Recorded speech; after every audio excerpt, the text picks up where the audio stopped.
थोड़ा परेशान है कि व्यवस्था बिगड़ रही है, तो मैं इन सबको बताना चाहती हूँ कि ये बहुत व्यवस्थित प्रोग्राम है। ऐसे इतनी भीड़ में इतना व्यवस्थित प्रोग्राम हमने कहीं नहीं देखा। ये आप सबकी मेहनत है और दूसरा ये प्यार है।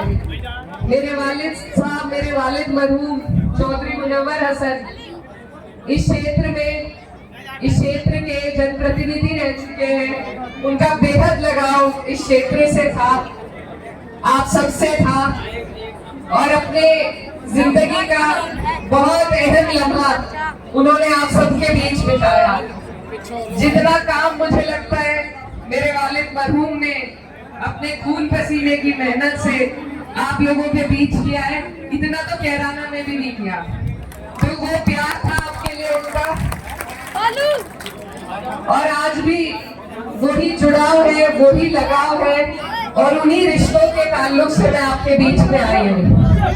भले ही ये हमारा क्षेत्र ना लगता हो, लेकिन जो प्यार आप लोगों का हमेशा हमारे लिए बना रहता है, दुआओं के रूप में हो चाहे या समर्थन देने के रूप में हो, सबकी रिश्तेदारियां हैं इधर से उधर। और मुझे बहुत अच्छी तरीके से मालूम है कि मेरे चुनाव में भी आप सबने जितनी मेहनत मुजफ्फरनगर पे की, उससे दुगनी मेहनत आपने कैराना के लिए की है। तो आप सबका बहुत बहुत शुक्रिया।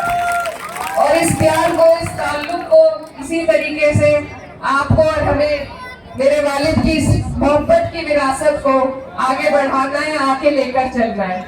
मैं वादा करती हूँ कि जहाँ आपको मेरी जरूरत पड़ेगी, मैं कंधे से कंधा मिला के आपकी हर परेशानी में, आपके हर दुख सुख में आपके बीच रहूंगी।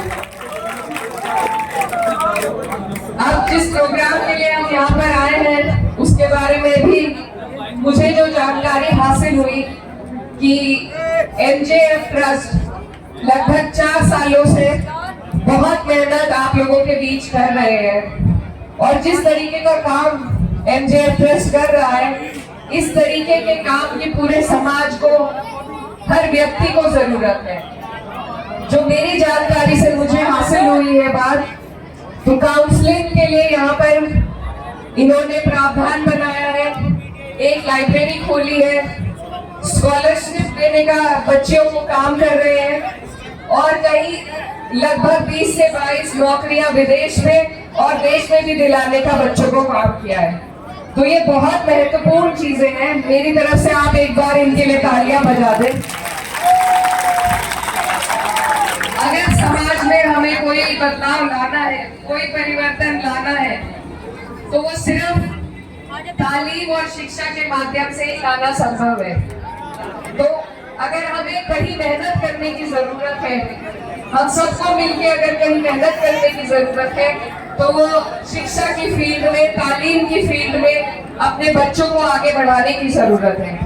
और जब लोग, समाज के जो बेहतरीन लोग हैं, जो खुद हमारी डॉक्टर नाज़िमा साहब जैसे लोग जब आगे बढ़ के अपना कीमती वक्त, अपनी जिम्मेदारी, अपनी जो प्रोफेशनल जिम्मेदारी है उससे अलग हटकर जब अपना कीमती वक्त आप लोगों को दे रहे हैं, तो आपसे मेरी गुजारिश है कि आप लोग भी उनका साथ दें, शाना बशाना उनके साथ खड़े हो, और ये जो मुहिम है, जो तालीम की मुहिम है, इसे आगे लेकर चलें। क्योंकि सिर्फ इल्म ही वो रोशनी है जो हमें जहालत से बाहर निकाल सकती है, हमारे बच्चों को बेहतर मुस्तकबिल दे सकती है।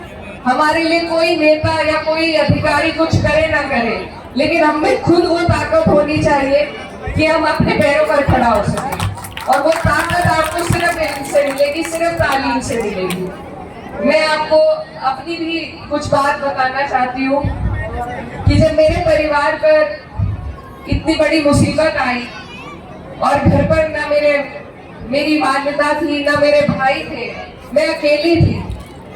कहने को मेरे पास बहुत बड़ी लेगेसी थी, मेरे वालिद साहब का नाम था, लेकिन जो हिम्मत और जो हौसला तालीम से आता है, उसका और कोई बदल नहीं है। तो इसलिए ये मेरे खुद के एक्सपीरियंस से मैं आपको बताना चाहती हूँ। अगर मेरे पास तालीम ना होती, तो फिर चाहे मेरे पास मेरे वालिद का भी नाम रहता, लेकिन मैं आगे नहीं बढ़ सकती थी। तो इसलिए मैं यही आप सबसे कहना चाहती हूँ कि समाज में हमें किसी भी क्षेत्र में अगर तरक्की करनी है, आगे बढ़ना है, तो उसका रास्ता सिर्फ और सिर्फ तालीम से है। आपको किसी की तरफ देखने की जरूरत नहीं कि कोई आपकी मदद करेगा या नहीं करेगा, कोई आपकी आवाज उठाएगा या नहीं उठाएगा। अगर आप खुद में वो ताकत इल्म के जरिए से पैदा कर ले, तो आपको किसी की तरफ देखने की जरूरत नहीं पड़ेगी। तो आप सबसे मेरी यही दरखास्त है कि दीनी तालीम के साथ साथ अगर हम दुनियाई तालीम पर भी ध्यान दें, क्योंकि जब हमारे बच्चे आगे बढ़ेंगे, अधिकारी बनेंगे, नेता बनेंगे, अपने कौम के लिए कुछ कर सकेंगे, तभी आप अपने अधिकारों की भी बात कर सकते हैं और तभी आप आगे बढ़ सकते हैं, अपनी हर लड़ाई लड़ सकते हैं।